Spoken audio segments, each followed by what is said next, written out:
ओम नमो भगवते वासुदेवाय। ओम नमो भगवते वासुदेवाय। ओम नमो भगवते वासुदेवाय। कृष्णाय वासुदेवाय देवकी नंदनाय च नंदगोपकुमाराय गोविंदाय नमो नमः। आप सबको भगवान श्री कृष्ण के प्रकट्य के जन्माष्टमी के महोत्सव की कोटि कोटि बधाई हो। भगवान श्री कृष्ण 12 वनों में महा नंद गांव से जाकर बसे थे, जहां नंद बाबा है बीच के, दो बड़े हैं, उपनंद बड़ा भाई है। उपनंद ने एक दिन निर्णय कर लिया कि पिताजी पर्जन्य हवा के समय बाग पकड़ के जा, और हमारे आचार्यगण लिखते हैं कि ये दोष हैं काम क्रोध लोभ मोह मद मत्सर। जब तक इन दोषों का निवारण नहीं होता है तब तक भगवान का प्रकट हृदय में नहीं हो सकता है। का उद्धार हुआ, भक्ति रूपा देवता लिया तो कृष्ण छोटा हो गया? नहीं, बलराम जी जन्म पहला लिया है, लेकिन नामकरण पहले भगवान कृष्ण ने उनका करके भेज दिया है। श्री कृष्ण लिखा है भगवान अपि विश्वात्मा भक्ता नाम भयं अभग्र में शंकर जी, ब्रह्मा जी, नारद, चंद्र, इंद्र आदि। और उस प्रार्थना में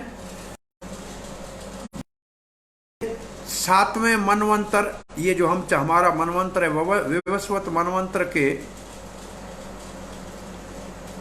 28वीं चतुर्युगी के द्वापुर के आओ, जो मेरी छोटी बहन है।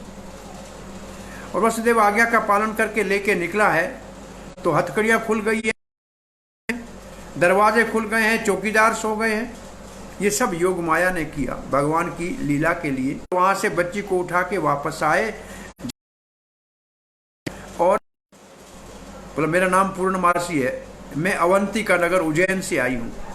ये मेरे पोते हैं मधुमंगल और नंदीमुखी, और मैं ज्योतिष जानती हूँ आपके यहाँ राजा नंद कमल की पंखुड़ी की आंखों वाला एक बालक उनके हृदय में प्रवेश कर रहा है, और उनके हृदय से यशोदा के हृदय में प्रवेश कर रहा है। बड़ा आश्चर्य हुआ, यशोदा गर्भवती जैसे लगने लगी। नंद बाबा के हृदय में प्रवेश किया। अब यशोदा गर्भवती हो गई, और यशोदा के अंदर अब बड़ी उम्र की है, फिर भी खट्टा खाने का और ऐसा मन करने लगा है, और चंचल हो रही है। दूध, उसको कहते हैं प्रसव घर। वो प्रसव घर जो है उसमें अब यशोदा मैया रहने लगी। और यशोदा मैया जब वहाँ रहने लगी तो उस वक्त जो उनकी सेवा करने के लिए जो प्रसव, गोकुल में देवकी ने पुत्र को जन्म दिया, और गोकुल में यशोदा ने एक पुत्र और एक पुत्री को जन्म दिया।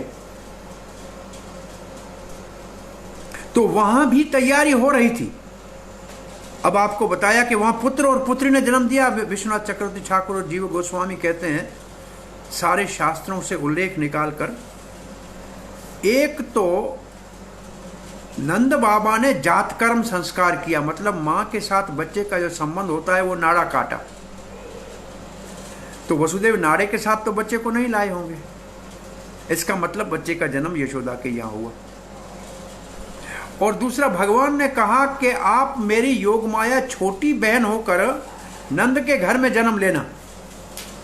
तो छोटी बहन तब होगी जब बड़ा भाई होगा तब ना। तो कृष्ण बड़े भाई, और अष्टमी की तिथि में कृष्ण का जन्म हुआ, और नवमी की तिथि में छोटी बहन है ना बाद में आई, उसकी तिथि भी नवमी कहते हैं जीव गोस्वामी जी। और ऐसे यमल ग्रंथों में लिखा है यशोदा ने 2 बच्चों को, जुड़वा बच्चों को जन्म दिया। बेटे को गोविंद कहते हैं, बेटी को अंबिका कहते हैं, जिसको वसुदेव ले गया। तो अब ऐसे दीनबंधु प्रभु जी कथा करते हुए लिखते हैं, महावन में जहाँ यशोदा जी का कक्ष था, उसके साथ में उनका सूतकी गृह था।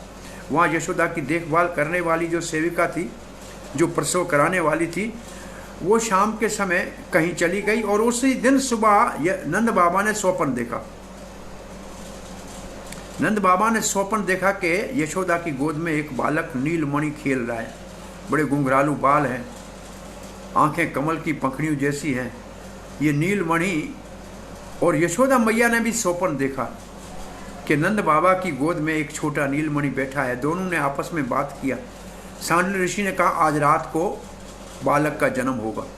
तो यहाँ भी तैयारी हो रही थी, सभी लोग तैयारी थे, जन्म की तैयारी अच्छी तरह से हो रही थी। यहाँ ऐसा नहीं है कि वहाँ तैयारी पहले नहीं थी, नहीं तो नंद उत्सव कैसे होता। तैयारी वहाँ भी बालक के जन्म की हो रही थी।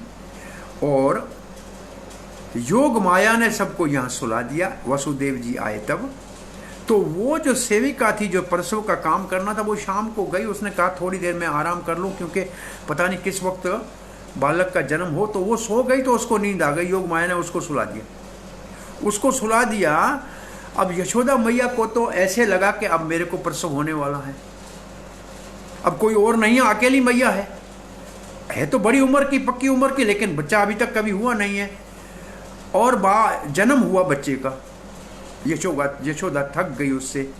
बालकी का जन्म हुआ। कौन जन्म हुआ ये यशोदा देख नहीं पाई। भागवत में लिखा है प्रसव के कारण असल में बच्चे का जन्म नहीं, बच्ची का जन्म हुआ और बच्चा उनके हृदय से निकल के नील कमल स्वयं भगवान श्री कृष्ण बच्ची के पास में सो गए। इससे 8 दिन पहले पूर्णिमा को, ये जो श्रावण की पूर्णिमा आती है, उस दिन तो रोहिणी ने जन्म दिया बलराम जी को। और बलराम जी तब तक किसी से न बोले, न आंख न खोले, न रोए, न हाथ हिलाए, केवल यशोदा की गोद में जाए तो हिले, क्योंकि वो कृष्ण के आने से पहले अपनी कोई क्रिया नहीं करना चाहते। उनकी आंखें भी कहते हैं ये राधा रानी की तरह तब खोली जब कृष्ण का पहले दर्शन किया। लेकिन आज अब वो तो सेवक का है नहीं और ऐसे ही अपने आप प्रसव हो गया। और वसुदेव आया भी और उसको केवल बच्ची ही दिखाई दी, उसको लेके गया। वो जो अपने साथ कृष्ण लाया था चतुर्भुज में जो प्रकट हुआ था वो नंद नंदन स्वयं भगवान श्री कृष्ण में विलीन हो गया। वो विलीन हो गया, दोनों एक हो गए। जो असुर संहार करेगा वो करेगा वसुदेव कृष्ण, और जो गोपियों के साथ माखन चोरी की और मधुर मधुर लीलाएं करेगा वो करेगा नंद नंदन कृष्ण। अब ये जो सोई थी सेविका, अचानक इसकी आंख खुली और उस वक्त का टाइम हुआ 3-4 का। ये भागती भागती गई, जाके देखा, दरवाजा खोला तो बहुत नीलमणि सुंदर बालक, और बालक रोया। और इसने जाके देखा लड़का है। और यशोदा भी जागी। ये भागती हुई बाहर गौशाला के जहाँ नंद बाबा बैठे थे और गाय का दूध निकाल लेते, इसका मतलब 4-5 का टाइम हुआ। देखा जाए तो 12 बजे जन्म हुआ है कृष्ण का कारागृह में। वसुदेव वहाँ से ले आए, जमुना पार किया, गोकुल आए। ये 5-7 किलोमीटर का तो टाइम लगा होगा। फिर वहाँ रखा, फिर लड़की लेके वापस गए। और यहाँ उसके बाद बच्चे का पता लगा, सुबह होने वाली, प्रातः हो गया। और नंद बाबा और सब गोपू ने देखा तो ये बोल नहीं पाई, इसका मुंह ऐसे बंद हो गया, खुला रह गया और खुशी में ऐसे नाच रही। बोला क्या हुआ? समझ गए कि यशोदा ने जन्म दिया। हाँ, लड़का, हाँ। आप तो सब आनंद में मगन हो गए। नंद बाबा तो ऐसे ही जमुना में कूद गए और कपड़ों के साथ स्नान करके आनंद में मगन रहे। और नंद बाबा ने कहा कि अब गायों को श्रृंगार कराओ, सोना चांदी, और इनको दान करेंगे। हमारे घर में आज भगवान ने कृपा करके बालक दिया है। तब उपनंद ने कहा ये सब काम हम आप कर लेंगे भैया, आप जाके बच्चे का मुख देख लो। और नंद बाबा आगे निकले हैं, पर सब घर की तरफ जा रहे हैं। पाँव क्या चले, नंद बाबा हवा में चलते हुए, उड़ते हुए जा रहे हैं। और न जैसे दरवाज़ा खोला, यशोदा की गोद में जैसे नीलमणि, कोई नीला कमल बैठा है ऐसे। कहते हैं अब यहाँ एक भाव यहाँ ये है कि जब देवकी के यहाँ से कृष्ण को उठाया, बाल कृष्ण नाम तो अभी हुआ नहीं है, लेकिन द्वितीय चरण में रोहिणी नक्षत्र के हुआ है, उसका नाम वह से होगा वसुदेव कृष्ण। तो देवकी माँ ने कहा बहुत लंबा सफ़र है गोकुल तक जाने का, कुछ दूध पिला दूँ। तो उन्होंने अपना स्तन ऐसे रखा, लेकिन भगवान इतने कोमल के स्तन के बाहर से तीन जगह से टेढ़े हो गए, त्रिभंग ललित हो गए।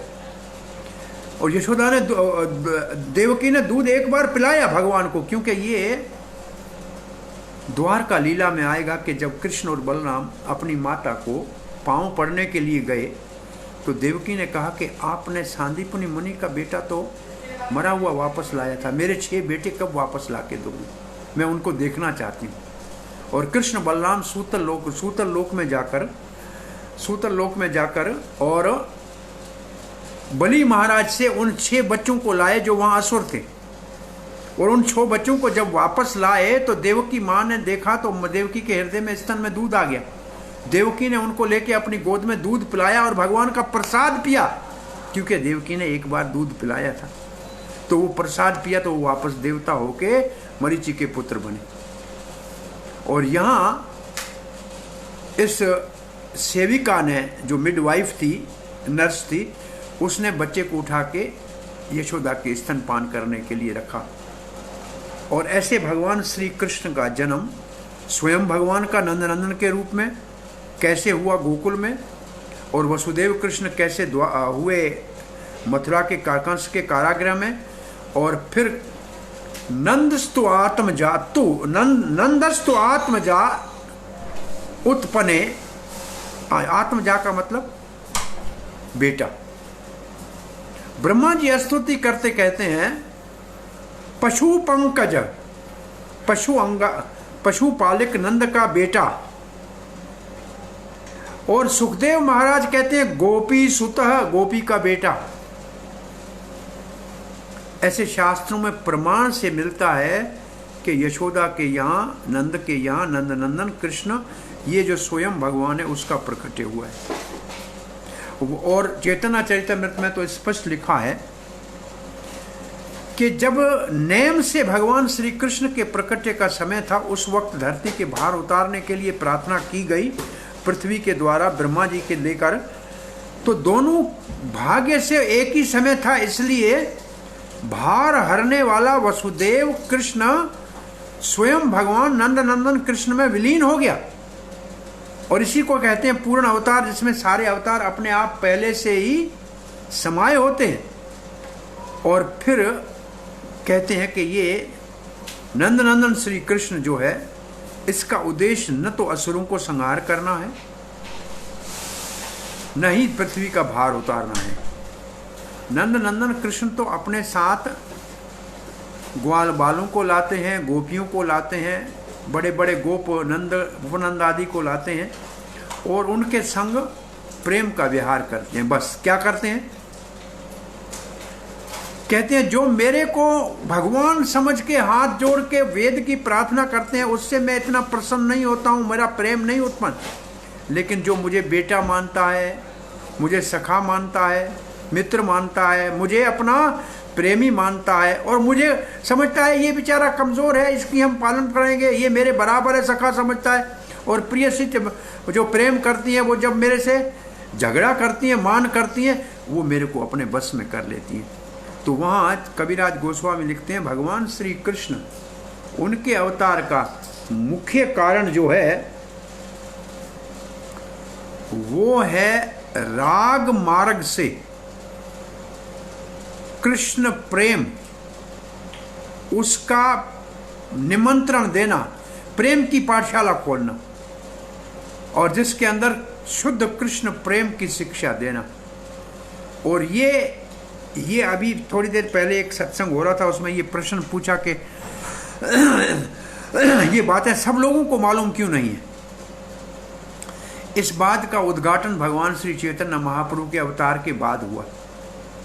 गौड़ीय वैष्णव के पास ये रहस्य का खजाना है, क्योंकि स्वयं भगवान श्री कृष्ण जब चैतन्य महाप्रभु के रूप में आए तो उन्होंने अपने हृदय से स्वयं भगवान श्री कृष्ण की मधुर लीलाओं और मधुर अवतार के रहस्य का उद्घाटन किया। इसलिए गौरा न होता तो क्या होता, चैतन्य महाप्रभु नहीं होते तो क्या होता, कौन राधा रानी के महिमा को जानता, कौन स्वयं भगवान श्री कृष्ण के प्रकट्य का पता लगा सकता।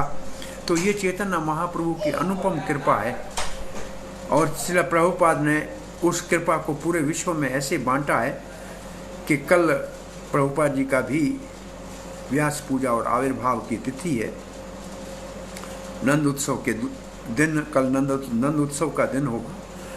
तो यहाँ ऐसे भगवान श्री कृष्ण का प्रकट्य हुआ। ये हर वर्ष हम भगवान श्री कृष्ण का प्रकट्य दिवस मनाते हैं जन्माष्टमी के रूप में विश्व भर में, और इस बार कोरोना काल के कारण इसको इस तरीके से नहीं मना पा रहे हैं। अपने घरों में सब मना रहे हैं, मंदिरों में इतना विशालता से नहीं मना सकते हैं। फिर भी रात को 12 बजे सब लोग जाग रहे हैं, भगवान का मना रहे हैं जन्मदिन। क्यों? हमारा भगवान से रिश्ता है तब जाग रहे हैं। बिना रिश्ते के कौन किसके लिए जागता है? कोई नहीं जागता।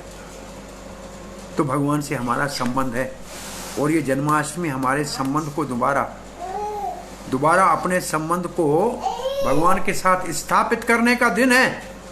इसलिए गुरुजनों के चरण में जाएंगे तब हमको वो कहेंगे तुम दास हो कृष्ण के। यह हमारा संबंध है। भगवान हमारे स्वामी हैं, हम उनके सेवक हैं। वो सेवक सखा भी होता है तो भी सेवा करेगा, वो वात्सल्य भाव का भक्त होगा तो भी सेवा करेगा, माधुर्य भाव का राधा रानी का सेवक होगा तो भी सेवा ही करेगा। सभी भगवान की सेवा करते हैं। जैसे मिठाई होती है उसमें चीनी डालते हैं तभी मिठाई कहते हैं, तो सेवा हमारा स्वरूप है। और जितनी चीनी ज़्यादा उतना मीठा ज़्यादा, जितना भाव ऊंचा उतना प्रेममयी हो गया, वात्सल्यमयी हो गया। उससे नीचे, उसके नीचे सखा हो गया, लेकिन अपने आप में वो महान भाव है। तो इन सब भावों का उद्घाटन भक्ति रसामृत सिंधु में श्री रूप गोस्वामी पाद ने किया है। और ये हमारे लिए जन्माष्टमी का भक्ति सिद्धांत सरस्वती गोस्वामी महाराज श्रील प्रभुपाद कहते हैं जन्माष्टमी आपकी उस दिन होगी जिस दिन नंद और यशोदा की तरह, वसुदेव और कृष्ण की तरह आपके मन में भगवान का आविर्भाव होगा। हमारे दिल में, जब हमारे हृदय में भगवान का प्रकट्य होगा तब हमको समझ में आएगा कि भगवान का प्रकट्य क्या होता है। इसलिए भगवत गीता का सबसे महत्वपूर्ण श्लोक एक बार प्रभुपाद जी ने पूछा कि भगवत गीता का सबसे इम्पॉर्टेंट, मोस्ट इम्पॉर्टेंट वर्ष कौन सी है? तो बड़े बड़े वर्ष सब शिष्य बैठे थे। धर्म सर्वधर्मान परित्यज्य मम मन मना भव मद भक्तो।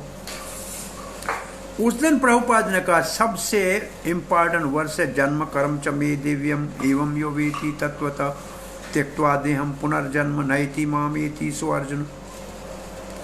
मेरे अवतार, मेरे जन्म और मेरी लीलाएं दिव्य हैं, ट्रांसेंडेंटल है, अलौकिक है, डिवाइन है। इसको जो तत्व से जानेगा वो मेरे को जीते जी पालेगा इस धरती के ऊपर। मेरे को जीते जी मेरे हृदय में अनुभव करेगा, मरने के बाद पाएगा ये नहीं। क्योंकि वो कैसे पाएगा? तब वो करेगा मेरा कीर्तन। जहाँ ना हम तिष्ठामि वैकुंठे न योगी नाम हृदयेषु वा यत्र गायन्ति मद्भक्त तत्र तिष्ठामि नारद। नारद, मैं वैकुंठ में नहीं रहता हूँ, मरने के बाद मिलूंगा। न कि मैं रहता हूँ गुफाओं में हिमालय में कि तुम घर छोड़ के जोगी बनोगे तब मिलूंगा। मैं रहता हूँ जहाँ भगवान के नाम का कीर्तन होता है। यत्र गायन्ति, जब यहाँ हरिनाम संकीर्तन होता है वहाँ भगवान प्रकट हो जाते हैं। तो ऐसे हरिनाम संकीर्तन करते करते एक दिन हमारे हृदय में भगवान का प्रकट्य होगा। ये आशा हमारी बनी रहनी चाहिए। और जिस दिन ये कृष्ण और भगवान का जब ये दिव्य जन्म है, सामान्य जन्म नहीं है, ये अलौकिक जन्म है। देखो चतुर्भुज रूप में प्रकट हुआ वसुदेव देवकी के सामने और बोलने लगे कि पहले आप पृष्णी और सुतुपा थे, आपने तपस्या करके मेरे जैसा बेटा माना और मेरे जैसा कोई होता नहीं है। तो मैं अपने वचन को सत्य करने के लिए 3 बार आपका पुत्र बना। पहले पृष्णी गर्भा बना, फिर आप कश्यप और आदित्य हुए और मैं आपके घर में वामन देव बन के आया। अब वसुदेव और देवकी देखो, मैं आपके पास वसुदेव कृष्ण बन के आया हूँ। और बोला कि मेरे को ले चलो। ऐसा कोई बच्चा दुनिया में पैदा हुआ है जन्म लेते ही अपने माँ बाप को कहे कि मेरे को घर ले चलो? ये देवी है भगवान का जन्म। शंख चक्र लिया हुआ, गदा पद्म लिया हुआ, मुकुट पहना हुआ, वैजंती माला पहना हुआ, कानों में कुंडल, ऐसा कोई बालक पैदा हुआ है क्या? कपड़े का टुकड़ा भी साथ नहीं होता। ये भगवान का दिव्य जन्म है। ये भक्तों के हृदय में प्रकट होते हैं। प्रभुपाद जी लिखते हैं इसको कहते हैं दीक्षा। कृष्ण से तुम्हारा कृष्ण दिते पार। कृष्ण गुरु जी के हृदय में प्रकट होता है और जिस शिष्य के ऊपर अनुग्रह करते हैं उसको वो दे देते हैं। तो उसको, उस दीक्षा का मतलब प्रकट किया हुआ नाम, जागृत नाम अपने शिष्य को देते हैं। और प्रभुपाद जी ने एक तात्पर्य में लिखा है कि कृष्ण ने अब कृष्ण भावना के गर्भ में जन्म लिया है, इस इस्कान के अंदर प्रवेश किया है। जैसे देवकी के अंदर कृष्ण आ गए तो कंस कुछ नहीं बिगाड़ सका, ऐसे कृष्ण भावना के गर्भ में कृष्ण आ गया है और कली काले नामे रूपे कृष्ण अवतार, कल युग में भगवान श्री कृष्ण अपने नाम के रूप में प्रकट हुए हैं। इसलिए अब इस्कॉन का कहीं अनिष्ट नहीं हो सकता। ये दुनिया में 10,000 साल तक गांव गांव में, नगर नगर में फैलेगा। और भारतवासियों के लिए महाप्रभु ने विशेष कहा है, जन्म सार्थक करी कर पर उपकार करने का काम भारतवासियों का है। भारत भूमि ते हैला जन्म सार्थक करी कर पर उपकार हमको करना है। ये कृष्ण भावना का दुनिया में सबसे बड़ा उत्सव। बॉम्बे के अंदर कई लाख लोग शाम को 4 बजे लाइन लगाते हैं दर्शन करने की, दूसरे दिन सुबह 4 बजे तक लाइन चलती है। इस बार भाग्य से करुणा किसी को दर्शन। और भारत से बाहर इंग्लैंड के अंदर जन्माष्टमी के दिन लाखों लोग भक्ति वेदांत मैनोर में आते हैं। और संख्या की दृष्टि से देखा जाए तो मॉरिशस के अंदर जन्माष्टमी में 2 मंदिरों में 10 से 20,000 से ज़्यादा लोग, 30,000 से ज़्यादा लोग, उनका भोजन बनता है, आते हैं। तो अंदाज़ा लगाओ कि 12 लाख की आबादी में से कितना परसेंट हो गया, इतने परसेंट वहाँ दर्शन करने के लिए आते हैं। वो नेशनल फेस्टिवल करके रखा है, वो जो मॉरिशस ब्रॉडकास्टिंग कॉरपोरेशन उसका लाइव टेलीकास्ट करता है। कई साल तक हम वहाँ जाते रहे जन्माष्टमी का उत्सव मनाने के लिए। तो ये जन्माष्टमी विश्व भर के अंदर ऐसे भगवान श्री कृष्ण का दिव्य प्रकट्य हमारे हृदय में जब हो, उसकी आशा करते हुए भगवान को प्रार्थना करनी चाहिए। अब क्या है, जन्माष्टमी है, आप सबको तैयारी करनी है, अभिषेक होना है, आरती होनी है और सब व्रत किया हुआ है। और हम भी आज ये तीसरी कथा है और 1-10:30 बजे दूसरी कथा भी हमको 10 बजे करनी है। वो हमारे पड़ोसी देश सिंध पाकिस्तान के लिए भक्तों के लिए रात को कथा करेंगे। तो अब हम आपसे विदा लेते हैं, जन्माष्टमी की आपको लाख लाख बधाई देते हुए। और कल भगवान श्री कृष्ण की कृपा होगी, प्रभुपाद जी के व्यास पूजा के समय रात को आपसे फिर भेंट होगी। इन शब्दों के साथ हरे कृष्णा। रामचंद्र जी और सारे कन्हैया देश के भक्तों, आज ज़्यादा ही कुछ हो गया है तो आप अब कीर्तन कीजिए। भगवान के जन्माष्टमी के दिन बहुत कीर्तन, अभिषेक अभी आपको भी तैयारी करनी होगी। धन्यवाद। हरे कृष्णा। कोई प्रश्न है, जिज्ञासा है तो पूछिए। क्वेश्चन और कमेंट।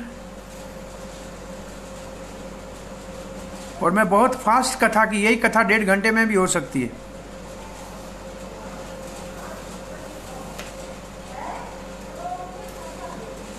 हरे कृष्णा प्रभु, कोई प्रश्न है, जिज्ञासा है?